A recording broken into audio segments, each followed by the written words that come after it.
বন্ধুরা কেমন আছো? আশা করি সবাই খুব ভালো আছো। আজকে আমি চিংড়ি মাছের ভাপা এই রেসিপিটা বানাবো। এসো তোমরা দেখো আমি কি কি ইনগ্রেডিয়েন্টস এগুলো ইউজ করব আর কীরকমভাবেই বা করবো। চিংড়ি মাছ ভাপা করতে আমি 1 কিলো চিংড়ি মাছকে পুরো নিয়েছি, সেটাকে ভালো করে পরিষ্কার করেছি, চোখলা ছাড়িয়েছি, তবে ল্যাজির অংশটা একটু রেখেছি যাতে শেপটা ঠিক থাকে। তাছাড়া আমি কি কি ইউজ করব, সর্ষের তেল, নুন, হলুদ, কাঁচা লঙ্কা, চিনি, নারকেল কুড়োনো, লঙ্কার গুঁড়ো মানে কাশ্মীরি লঙ্কার গুঁড়ো, আর সাদা সর্ষে আর কালো সর্ষে দুটোই একসঙ্গে 1 চামচ 1 চামচ করে নিয়েছি। আর তার সঙ্গে 5টা কাঁচা লঙ্কাও নিয়েছি, এটা মিক্সিতে আমি গ্রাইন্ড করব। তাছাড়া আমি টক দই নিয়েছি। এখন আমি ফার্স্টে নুন হলুদ এটা মাখিয়ে রাখি, তারপর আমি ওই মশলাটা তৈরি করব।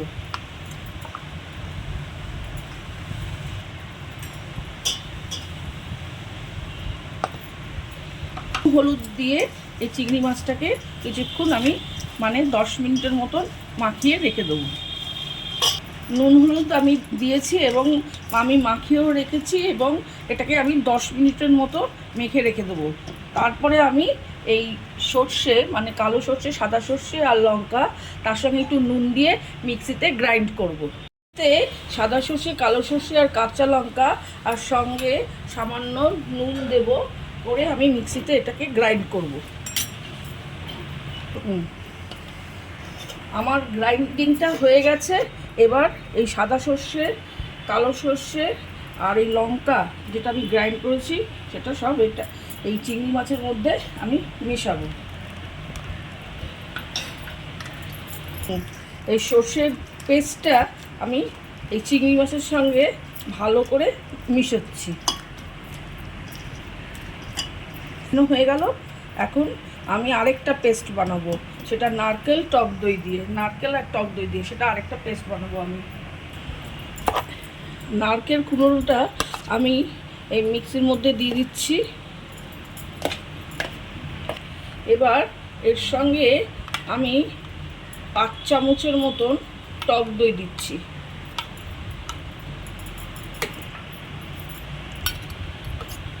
কাশ্মীরি লাল লঙ্কার গুঁড়ো সেটা অল্প একটু দিচ্ছি কালারটা হওয়ার জন্য। নুন দিচ্ছি, আগেই আমি একটু নুন দিয়েছিলাম কিন্তু হালকা একটু নুন দিচ্ছি যেহেতু আমি টক দই দিয়েছি বলে।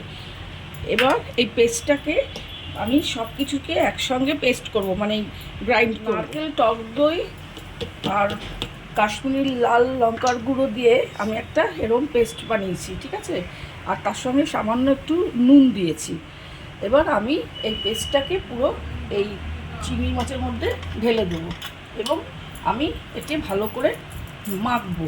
তারপরে আমি একটু দেখবো যে নুনটা ঠিক আছে কি না।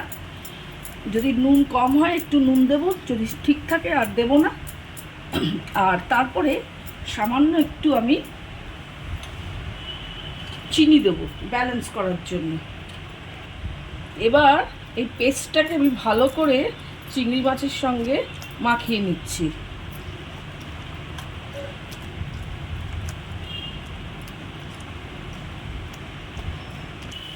এর মধ্যে আমি 5 চামচের মতন সর্ষের তেল দিয়ে দিচ্ছি, কেননা টেস্ট হবে, ঝাঁঝ হবে। ভাপার নিয়ম হচ্ছে একটু সর্ষের তেল দিয়ে দেওয়া। এবার আমি ভালো করে মেখে প্রায় 10 মিনিটের মতন রাখবো। এবার এর উপরে আমি কয়েকটা লঙ্কা দিয়ে দিচ্ছি, লঙ্কা একটু ঝাঁঝও হবে আর দেখতে সুন্দরও লাগবে। এবার 10 মিনিট হয়ে গেছে। এই চিংড়ি মাছগুলোকে আমি একটা ছোট গামলার মধ্যে, অনেকে টিফিন বক্স ইউজ করে, আমি ছোট্ট একটা গামলা ইউজ করেছি, এর মধ্যে সব ঢেলে দিচ্ছি।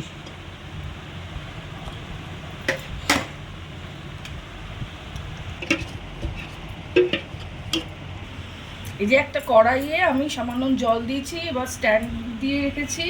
এবার কি করব, এই ডেচকিটাকে আমি এর মধ্যে বসিয়ে দেবো। অনেকে টিফিন বক্স ইউজ করে, আমি টিফিন বক্সটা ইউজ করলাম না, আমি ডেচকি ইউজ করলাম। এবার এটাকে আমি পুরো এই ভেপারে এটা হবে আর এই জলের লেয়ারটা একটু নিচের দিকে থাকতে হবে যাতে এর মধ্যে না আসে। তা যেহেতু এর হাইটটা অনেকটাই আছে, সুতরাং এটা আসবে না।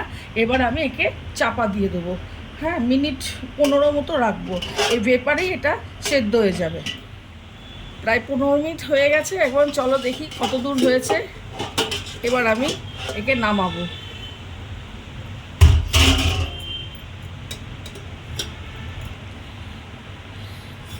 ব্যাস ভাপে বেশ সিদ্ধ হয়ে গেছে, এটা বেশ রেডি হয়ে গেছে। সার্ভিং বাউলে দেব। এবার ভাপা চিংড়ি হয়ে গেছে, এবার সার্ভিং বাউলে আমি ঢেলে দিচ্ছি।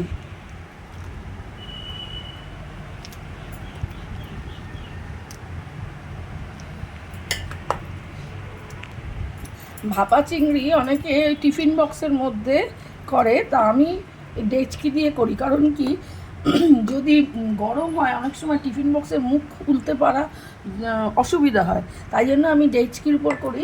কারণ না, এর যে কাভারটা আছে এই কাভারটা দিয়ে মানে সহজেই খোলা যায়।